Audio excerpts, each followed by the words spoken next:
Okay, this is going to be our final or penultimate video, depending on how our analysis goes. So, we're currently on the daily time frame. We've identified our daily zones and our weekly and our 4-hour zones, our trend lines and our ranges, and we've even identified our trend origin and our market structure. So the next thing to do is some real price study. So first things first, what phase is the market currently in? Let me use this to help you understand. Impulsive, correctional, impulsive, correctional, impulsive, correctional, impulsive, correctional, impulsive, and yes, exactly, correctional. So price is currently in the correctional phase. So we're expecting an impulsive or price currently in the correctional phase. So what am I going to do now with this information that price is currently in the correctional phase? I'm going to come here, and I'm going to circle this zone, make it blue. I'll come here, I'll circle this place, I'll come here, circle this. Maybe the better word for me to use is square it. I'll square this place. I'll come here and I'll square this place. So what regions of price have I squared? The correctional regions. Price went impulsive, correctional, impulsive, correctional, impulsive, correctional. So I have now marked out all the correctional moves that price has made since this trend began, and then I will now come here and see if there's any similarities between all those points and the current price action. So let's start with that. Let's delete this. Don't need it anymore. Now let's go down to the 4-hour time frame. We'll do both the 4 hours, and if we can't see any relevant information in the 4 hours, we'll go down to the 1 hour as well.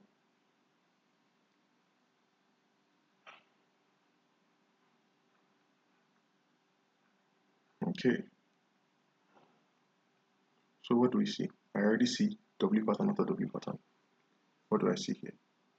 I see, let me use line chart so that it makes it clear. You can already see W patterns here. I see W pattern here. Price came down, formed another W pattern here, and price came here.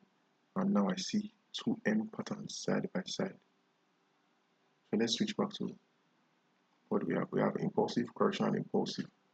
2 M patterns appear side by side, and that's what ended the correctional move. So what do we now have here?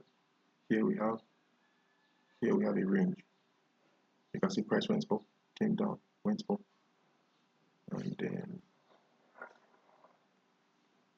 so what kind of range is this?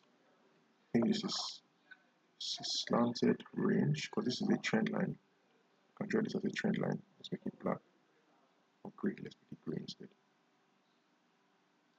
And then we can also draw another one like this. So this is actually a rectangular range.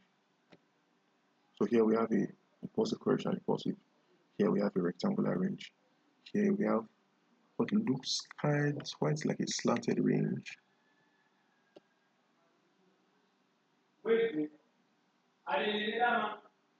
Yep. It's a slanted range. So let's delete these two and then use the proper tool. Okay, I forgot I changed the color. So this is a slanted range. Let's make the color blue. Let's say green. And then now let's come here. Now let's come here. What do we see here? This is our current. I think this is our current price action. Okay, no, it's not. So what we see here, we can see a range. Very, very clearly, you can see a range. The range even starts from here. You can very clearly see a range. Price even gets cut in multiple ranges, but this right around here, we have what looks like another range, and even here again, we have what looks like another range.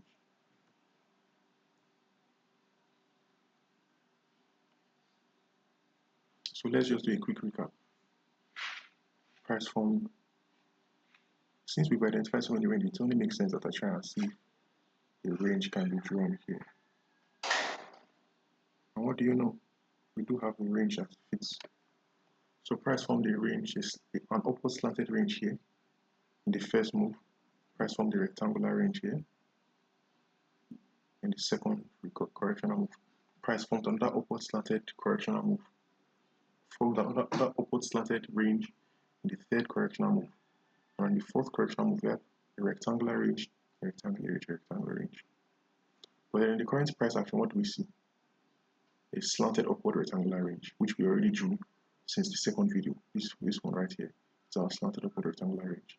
So that means that we should be exactly expecting price to go bearish from this point, based off of real price study and based off of chart pattern understanding. Our stop loss should probably be somewhere around. No, let's not move our stop losses. So since this is our expectation, that means that we can be expecting. Let me go to the daily time frame so that I can see this a little bit clearer. So my bearish minimum expectation is for price to go. Let me switch it forward. Okay. So my bearish minimum expectation is for price to go down to the previous lower low. That's the minimum expectation. But my expectation should be at least somewhere around here, because once price breaks through, price will continue to go bearish.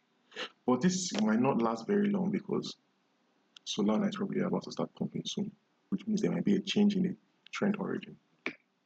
But that's just it. You can't ever tell when the new trend origin is about to begin. Well, not that you can't always tell, but you know. Anyways, that's enough for today.